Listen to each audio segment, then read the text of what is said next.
Peace, family. It's your brother, Marc Lamont Hill. Welcome to Night School. Every night here on the Marc Lamont Hill official YouTube channel, we hold Night School, where I break down the most controversial topics, the most interesting debates, the most contested subjects going on in the world today. And as I always tell you, we don't do superficial cable news talking points. We don't do drive-by analysis. No, we break down the most important subjects with depth, critical analysis, and honesty, not what you can find on corporate media spaces. So I'm so excited to be here with y'all tonight. You know, as always, I got on a different t-shirt. This one says oat milk. I know some of you always ask what the t-shirts are for. Some are political. This one is because I discovered oat milk a couple years ago, and I like to talk about it every chance I get because it makes me feel like I'm better than other people. That's all. And by the way, if you haven't tried oat milk, it's pretty awesome. Much better than dairy. Anyway, I just want to be one of those obnoxious people that does that. So we have a few topics that we're going to talk about tonight. I wanted to make sure, again, as we enter, or now we're a few days into the full year of genocidal war in Gaza, that we're staying on top of that issue. And we're not just covering sort of what's happening at the policy level, which we will, and that we're not just covering the sort of constellation of countries and powers that are allowing this genocidal war to not just persist, but in many ways intensify and expand now into Lebanon. But I also wanted to talk about, once again, the impact here in the United States. And so, you know, one of the big stories that we covered a couple of weeks ago, of course, was the story of Maura Finkelstein, a professor at Muhlenberg College, an anthropologist, a tenured faculty member who was fired for taking a principled, courageous, and honest stance on Palestine. She will be joining us tonight. In fact, she'll be joining us in just a few minutes. I wanted to start off tonight, though, and I'm very excited to have her. It's a really big deal.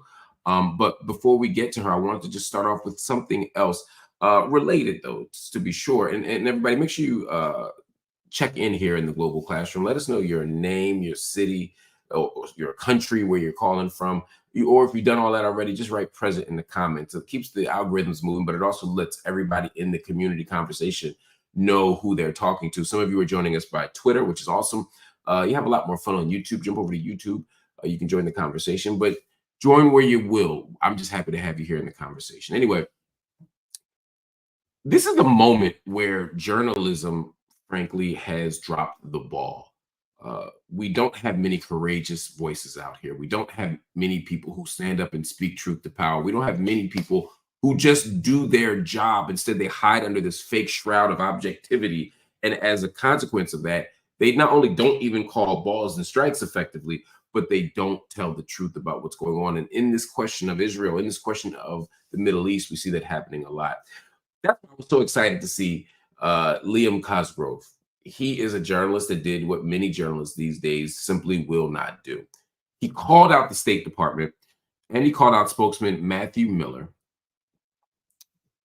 over U.S. foreign policy, specifically as it relates to Israel's genocide in Gaza and its provocation toward Iran. I got to tell you, I was very excited to see this because it was one of the few moments where I got to see real journalism. Check this out. Israel is still poised to strike Iran. And in July, Blinken said that Iran was 1 to 2 weeks away from developing a nuclear weapon. So I guess for all we know, they might have one by now. And meanwhile, in Ukraine, they've struck deep within Russian territory several times, as deep as 300 miles from the border.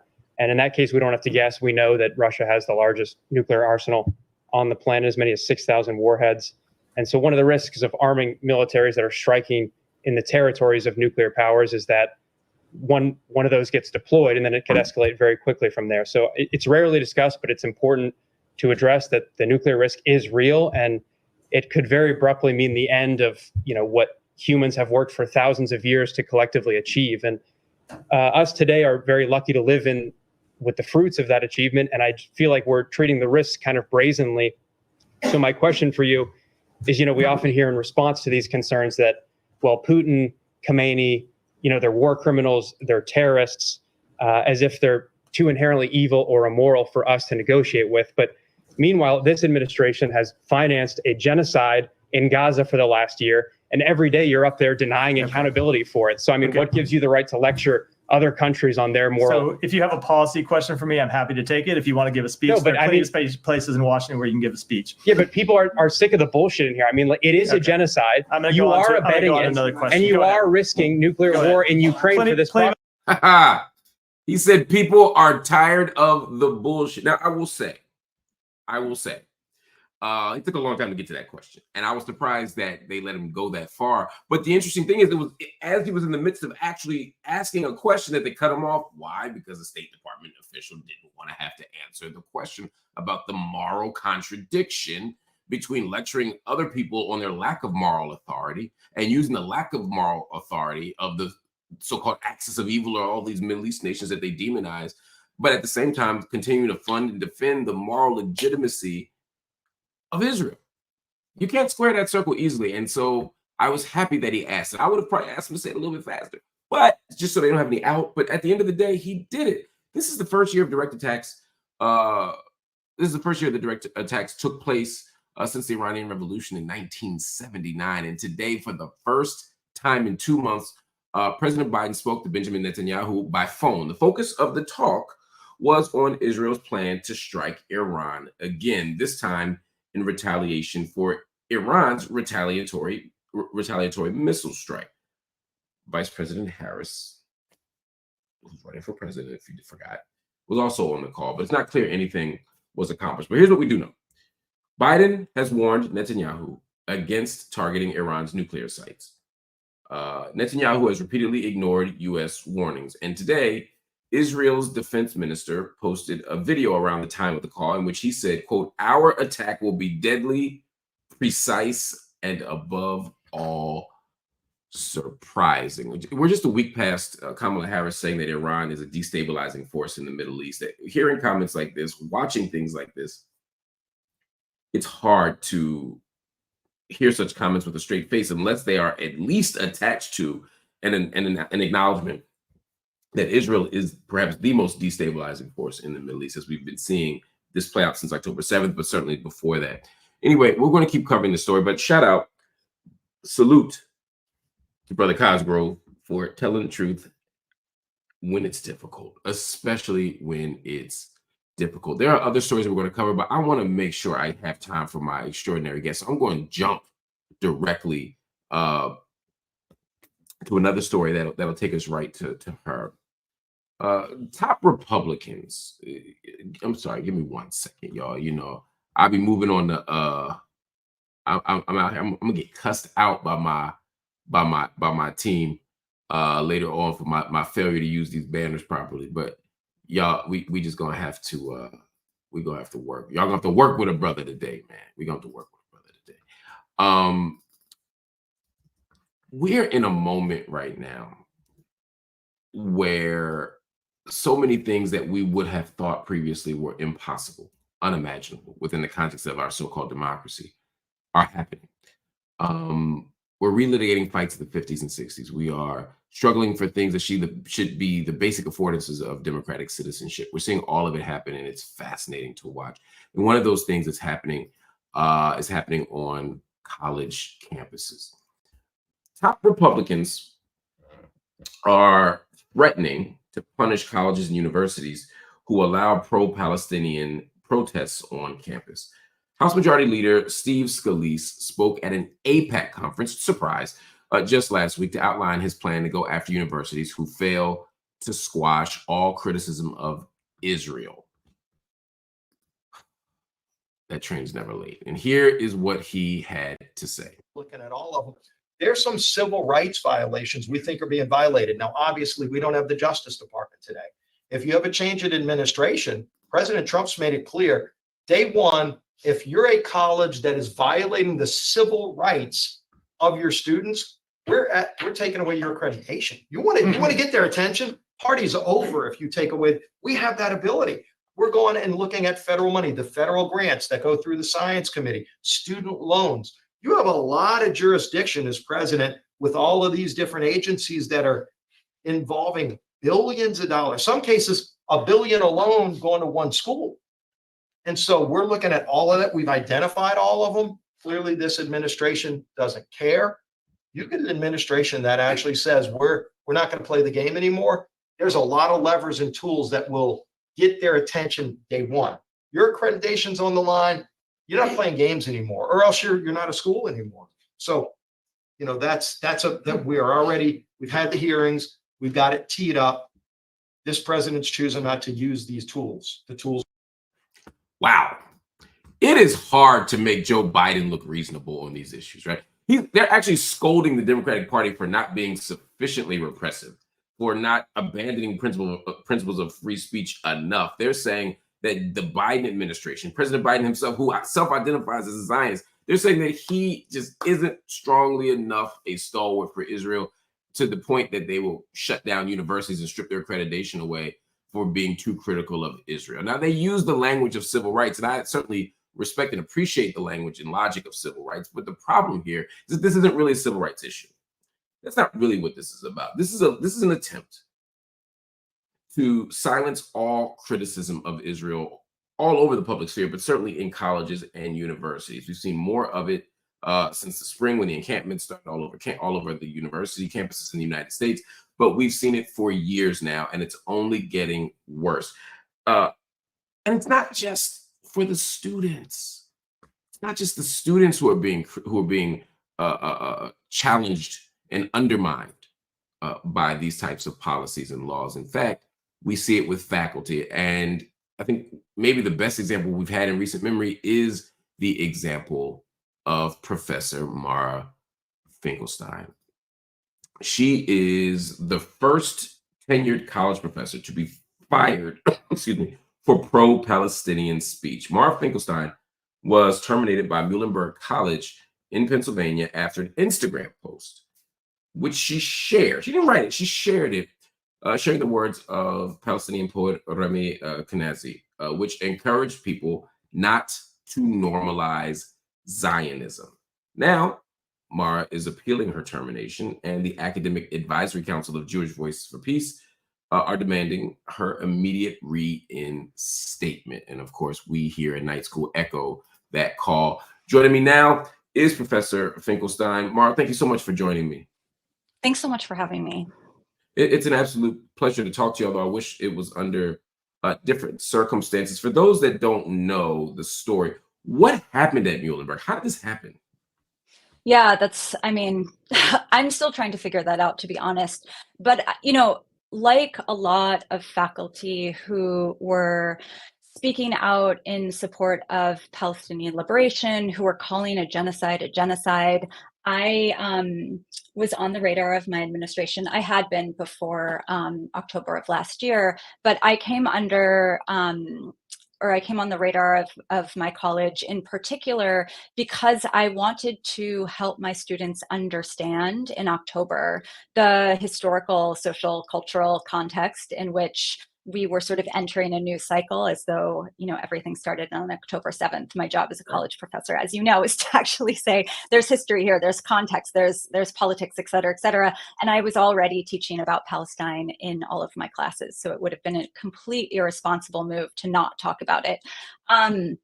So that led to me sort of being on the radar of the administration in weekly meetings, telling them what I was teaching, showing them my syllabi, justifying why I would be talking about this in the classroom. There really wasn't a case against me in terms of the material I was teaching. And so then there was concern course, over, just for context, because I don't want people to think that you're like out here teaching about something that's like tangential to the course. Yeah, I was teaching. So for example, I teach an urban anthropology class. And during the week that we talk about infrastructure, what better example to learn about the built environment and how the built environment of a world controls our lives than to think about walls and checkpoints and roads in the West Bank. And so I had spent time with my students, reading Palestinian scholars, learning from Israeli architects about the infrastructure of Palestine. And so, you know, in mid-October, it was absolutely critical to explain to my students how the contemporary history of the West Bank that we had learned about was tied to also what was happening in Gaza, was tied to, you know, this longstanding siege et cetera, et cetera. So I was giving my students context. There was one student who identified as a Zionist and was quite upset about that, filed a complaint. It was investigated, nothing came of it. So that sort of dissolved. What was the substance of the complaint? Was it that you were being abusive, harmful? Was it one of those civil rights claims? What was the complaint? It was, yeah, so this case gets so complicated. So that was a bullying and harassment complaint that was unsubstantiated.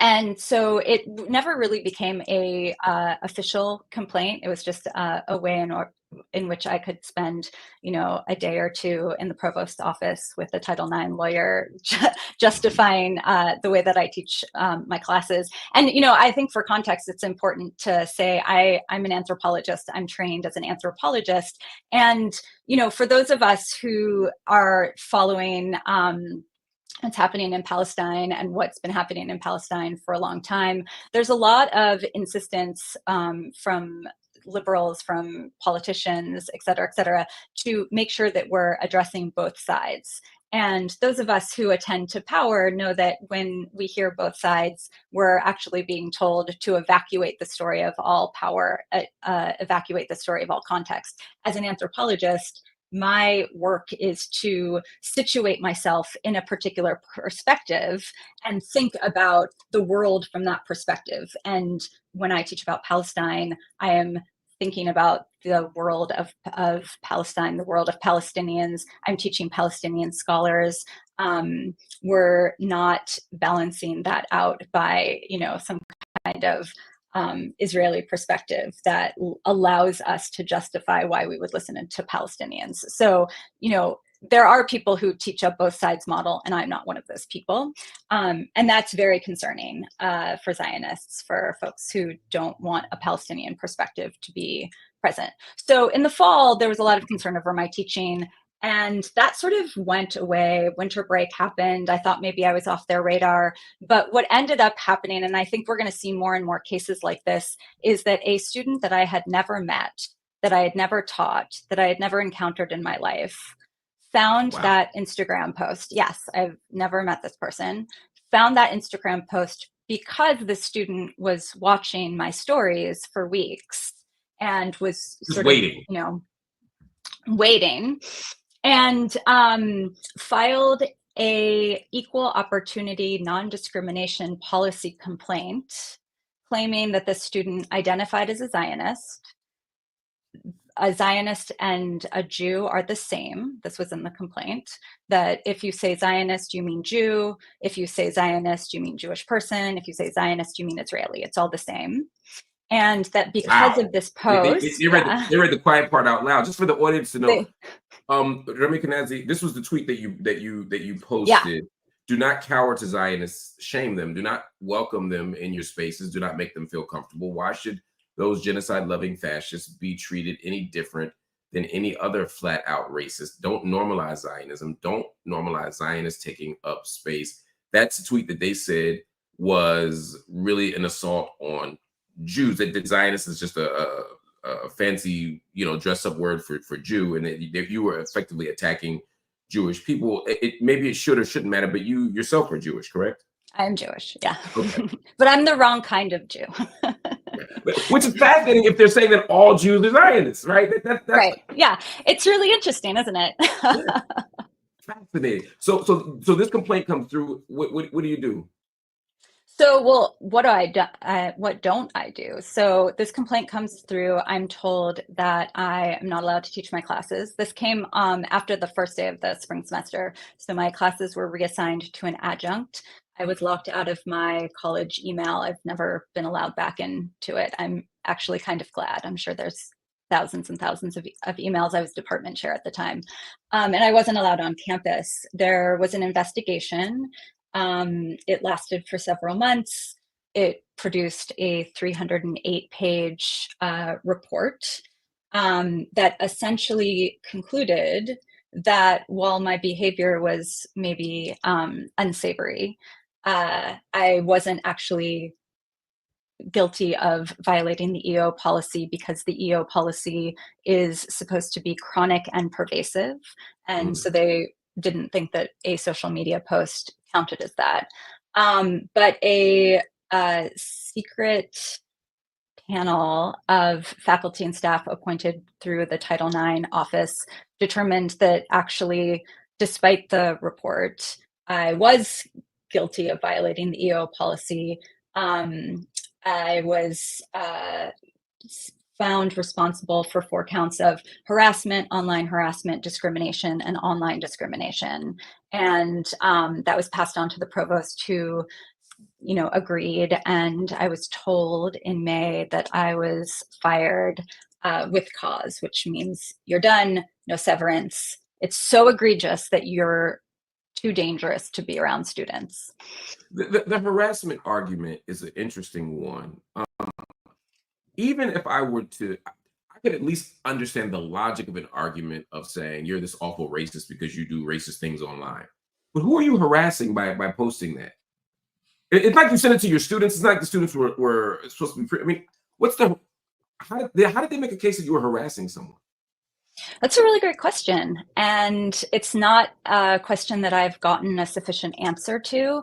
I will say that while this was happening in the fall, there was a petition that was put together by a group of alumni, I don't know who, under Muhlenberg banner, that was accusing me of all kinds of things. It was full of smears and misinterpretations of things that I had written, which, you know, I'm not going to talk about what those accusations were, but they, you know, put their own accusations next to things I had written, where you could see that actually what I was being accused of and what I was saying was completely different. Mostly I was just saying genocide is bad. You know, shouldn't be a controversial position, but apparently it is. We are really living in strange times. And that petition ended up getting like 8,000 signatures. And, you know, if anybody was getting bullied and harassed, it was me. And the college was not interested in protecting me or getting the petition taken down. So, you know, I think that this, you know, one of the things I've been thinking a lot about is that the reality of the situation that we are experiencing is that if we take, you know, the official death toll is 42,000 in Gaza, which is a gross undercount. We know that. If, you know, for those of us who have read the Lancet article that came out in July, if we apply that formula, there are at least 300,000 people who have been killed by Israel in Gaza. And that is where the danger is. That is where the unsafety is. But instead, somehow in the United States, we have been convinced that the feelings of unsafety that some students are feeling, perceived feelings, are more important and should be the focus, and not on the hundreds of thousands of people who have been murdered and the millions of people who have been displaced and are starving to death, you know, are being bombed, et cetera, et cetera. So there's really like a complete perversion of what safety, harassment, et cetera, means right now. One of the ways that this sort of shift away from the actual genocide in Gaza, you know, away from that and toward the feelings of these students, is this conflation of Judaism and Zionism. We see in school handbooks at places like NYU, you know, that's written as the letter of the law, as it were. And then we've seen sort of de facto in many places that the school basically say just what that student suggested in their complaint, which is, if you are a Jewish person, you are a Zionist. If you are a Zionist, you are a Jewish person. A critique of Judaism is a critique of Zionism. A critique of Zionism is a critique of Judaism. How do we get to that place? How does that sleight of hand happen at the same time that college campuses are filled with Jewish Voice for Peace and you know, and other organizations that are saying, not in our name. This does not represent our faith, our tradition, our cultural orientation, our vision of nationalism. If, you know, whatever the thing is, there's so many people saying the opposite. So how does this happen? Yeah, you know, in some ways it's just bad math. We just celebrated the Jewish New Year, the year of 5,785, which is a long time for Judaism to be around. And Zionism has been around for about 120 years. So just mathematically, they don't really map onto each other as the same. Judaism is a religion, it's an ethnic religious identity, and Zionism is a political ideology that, begun in the end of the 19th century. So in some ways, it's just a misunderstanding of what Zionism is. And as someone who grew up in the United States in a Jewish community in the 80s and 90s, all of a sudden, I remember Israeli flags going up on the side of my synagogue. I remember that suddenly my Hebrew teacher was a former Israeli soldier. All of a sudden, sort of sense of you're learning about your Jewish identity, but also it is tied to Israel. We're planting trees in Israel in your name, which is a form of, green genocide and green colonialism. And there's just been this incredible work over the past few decades of conflating these to such a degree that there isn't an understanding that when we talk about Zionism, we're talking about a political ideology that actually was very controversial within Jewish communities when it began. The idea of a Jewish state is not something that Jews unanimously agree with. But I think that there's a couple factors here. One is that the development of what becomes the state of Israel is a colonial project. Early Zionists called it a colonial project, but it was sort of hand in hand with British colonialism, trying to figure out what to do with Palestine no longer wanting to be in control of it, has to do with, Zionists who are in Europe and are feeling the growing anti-Semitism there, also in the United States, and then later with the Holocaust. And so all of these like historical moments that are very particular and very specific sort of get collapsed into this understanding that the Holocaust happened, it impacted every single Jew in the world, and that the only way to be safe in the world is to have a Jewish state, to have the state of Israel. And so many American Jews have never been to Israel. Their only connection to it is a story that they are safer in the world because this place exists. And I would argue that Jews, in addition to Palestinians and many other people, are less safe because the state of Israel exists. It actually breeds anti-Semitism and allows for places like the United States, places like Germany that are inherently anti-Semitic to say, we don't actually have to grapple with our own anti-Semitism because if you don't like it here, you can go to Israel. So I think that it's part of this sort of collapse of this sense of global anti-Semitism and unsafety of the state of Israel being this place that can sort of like help us repair our trauma from the Holocaust. And then on the other hand, I think it's also investments, it's money. There's so much money there. And most Zionists are actually Christian Zionists and not Jewish Zionists. And so, one can ask the question of when Jewish Zionists are working hand in hand with white supremacists who identify as Christian Zionists, perhaps this isn't the best political project for combating anti-Semitism.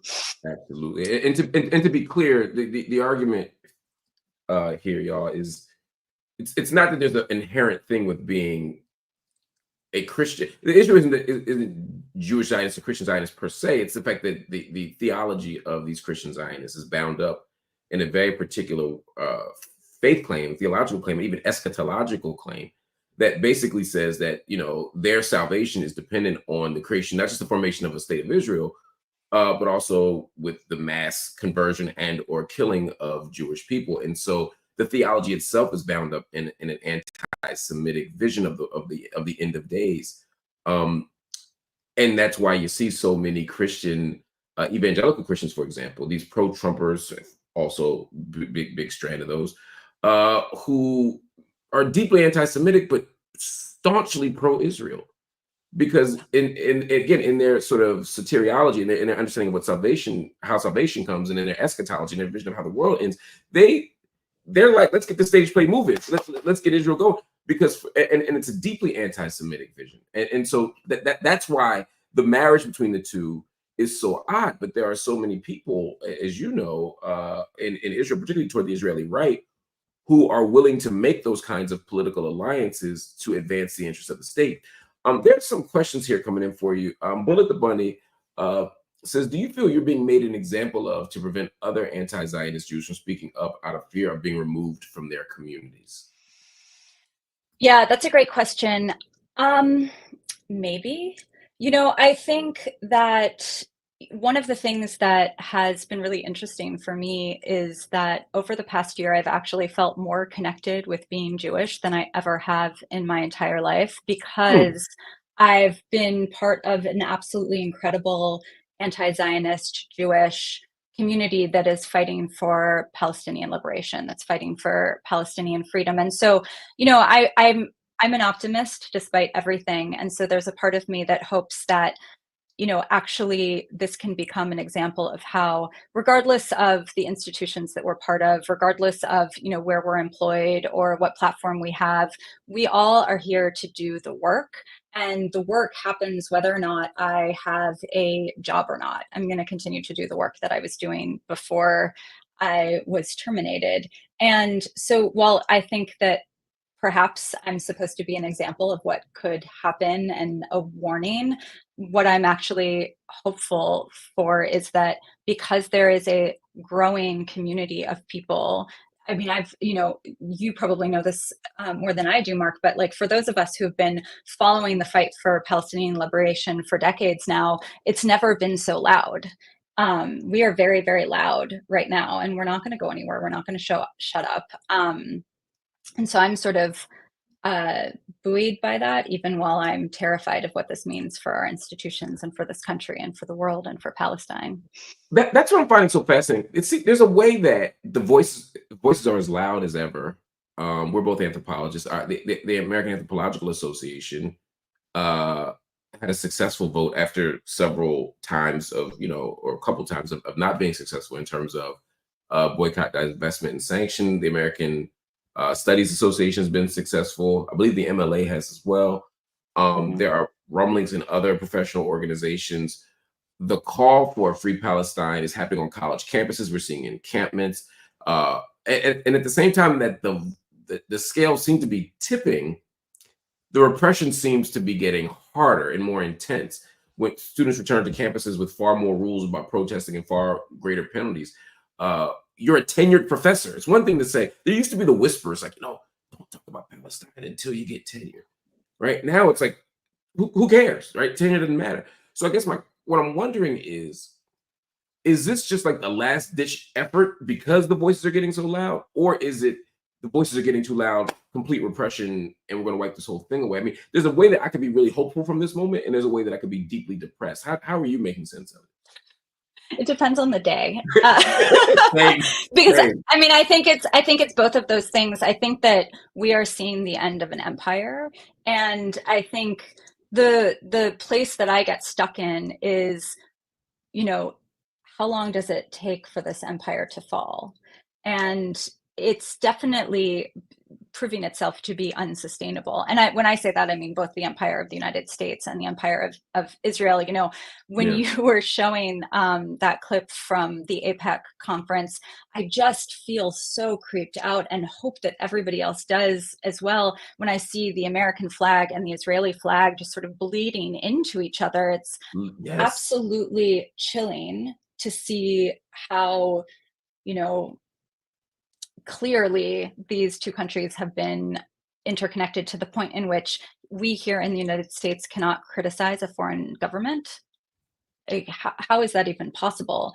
But I think, what we're seeing on our campuses with this repression, and this is sort of tied to how we can't see ourselves outside of Zionism. I mean, here in the United States, we're a racist, classist, homophobic, transphobic, and Zionist country, to name a few.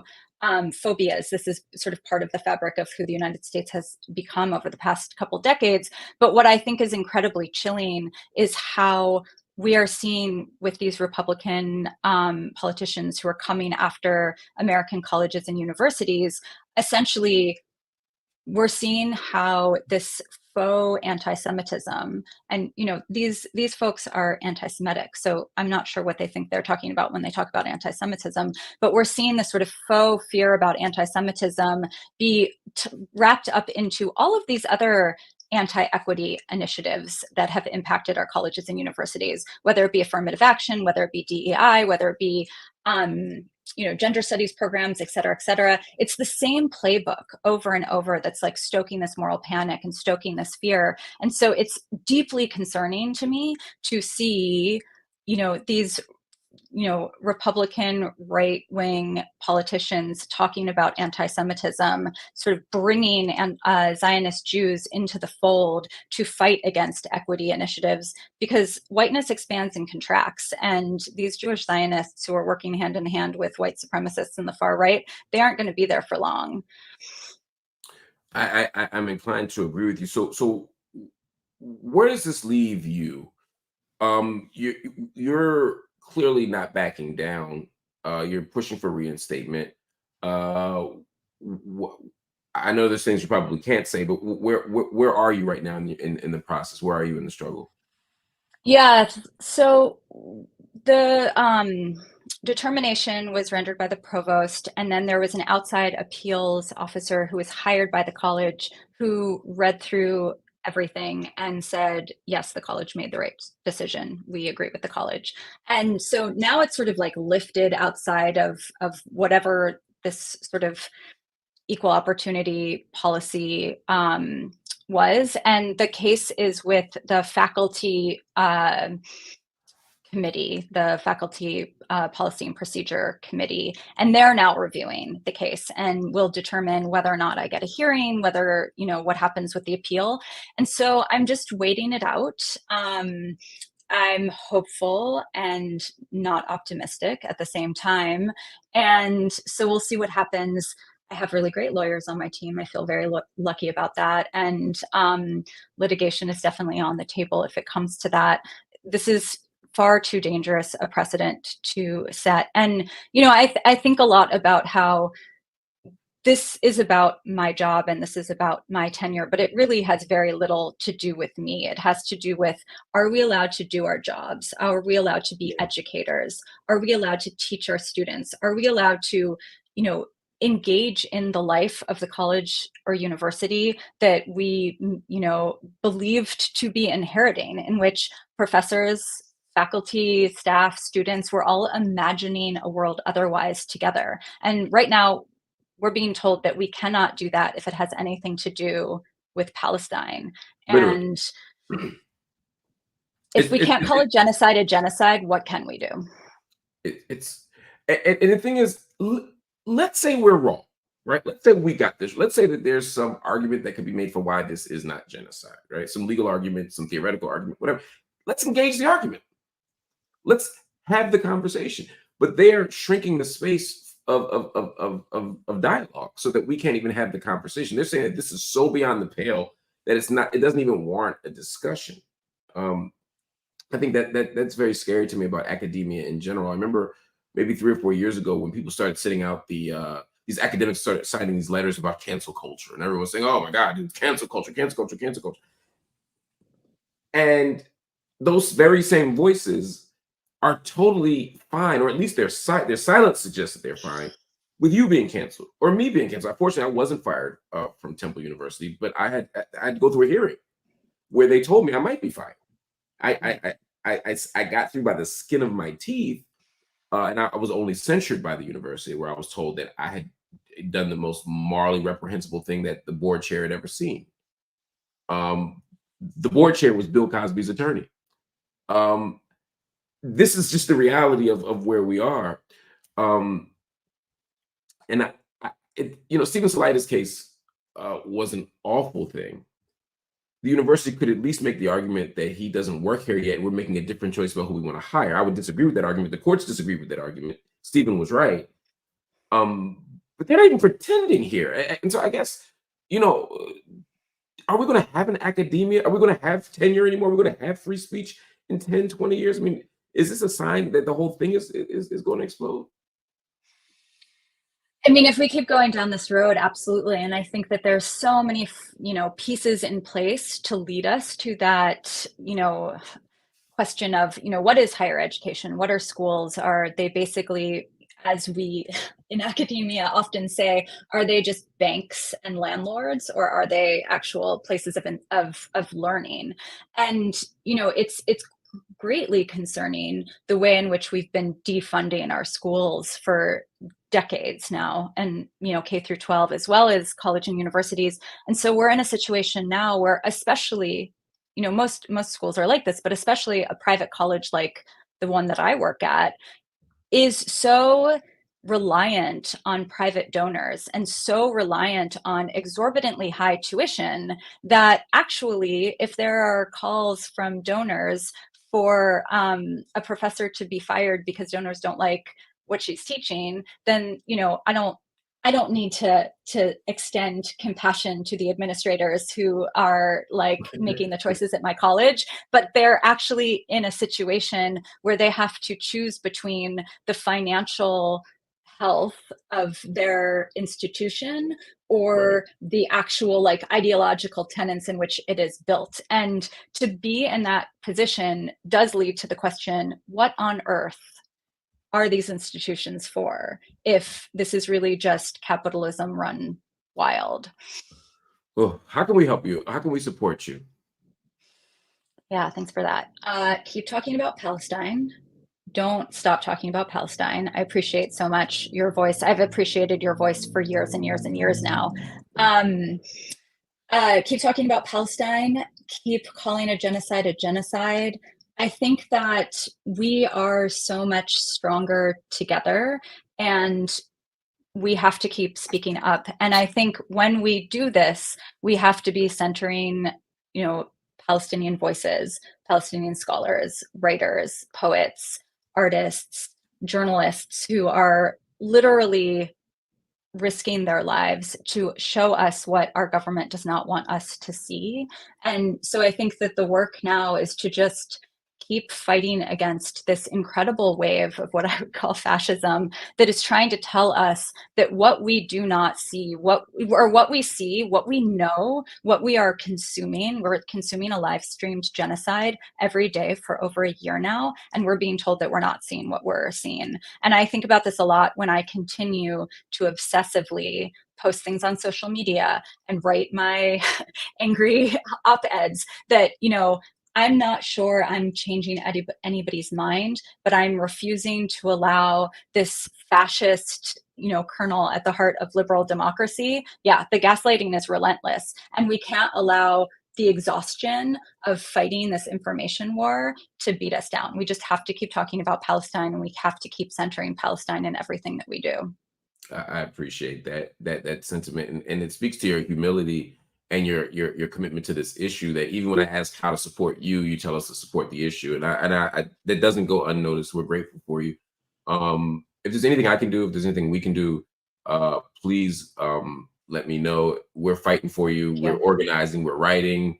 We'll take to the streets. We'll do whatever needs to happen for you to be reinstated. They don't deserve you, but you deserve to be able to make your own choices about where you work. And I appreciate that. I think you're going to win. We're going to win. Palestine will be free, and we just got to keep struggling and fighting. So Maura, thank you so much. It's good to see you as always, and thank you for hanging out. Nice. I know it's late. Yeah, thank you. It's great. Absolutely. We'll talk soon, everybody. That was Maura Finkelstein. Just a powerful voice, brilliant scholar, whose work I suggest you read.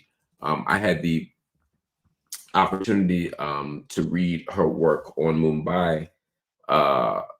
Sort of stumbled into it. I can't remember why, but and so I didn't think of her as a Middle East person. So when this all happened, it was sort of interesting to revisit her work and her thinking. But also to sort of take note of her public presence and how courageous she's been. We need more people like her, and we have to do everything we can to preserve those voices. Academia is supposed to be the last bastion of free speech. It's supposed to be the place where you can have dangerous ideas and counterintuitive ideas and ideas that challenge common sense, that challenge the status quo. And tenure is supposed to be a space from which to operate even more, fervently in the interest of those high ideals. But there's always a Palestine exception. It's always except for Palestine. And so there's no surprise here, but we're organizing the American Association of Black Anthropologists. We've already sent a letter. The broader American Anthropological Association has spoken up and written a letter, but we're not going to get people free. We're not going to save jobs with strongly worded letters. We need to have our name and voice on the record, but we need to do more than that. We need to vote with our feet, our voices, our dollars, all of it. we're going to struggle, we're going to fight, but I do believe we are going to win. Anyway, family, thank you for watching Night School. It's been an incredible pleasure tonight to have you all here. Make sure you hit the like button and the subscribe button. When you hit the like button, it lets the YouTube algorithms know that corporate media is not the only game in town. Also, when you hit the subscribe button, it makes our social media footprint bigger, which makes sure that this content gets out to a greater range of people. And of course, if you can, hit the join button if you're so inclined. By hitting the join button, you become a monthly subscriber to the channel. You can see the join button right there in front of you if you're on the desktop. If not, go to the description and hit the link that'll take you there. From $3.99 a month up, you can become a monthly subscriber, which gives us the financial stability we need to do the work that we do in the world. And of course, if you cannot make a monthly commitment, you can make a one-time commitment. Go to Cash App, PayPal, Venmo, or Zelle. We're fighting a struggle with Cash App right now, so it may not work, but you can certainly do the other three. Any amount that you donate toward Night School is greatly, greatly, greatly appreciated, whether it's $1 or whether it's $1 million. It lets us keep Night School going Monday to Friday at 9 p.m., office hours at 9 p.m. on Sunday, the Coffee and Books podcast, 9 a.m. on Saturday, and of course, our podcast, The Classroom in the Cell, with political prisoner Mumia Abu-Jamal every Sunday at 9 a.m. We do it all at no charge. So what you donate goes a long way. I want to thank you for watching. Keep liking, keep sharing, but most of all, keep studying, because that's what Night School is all about.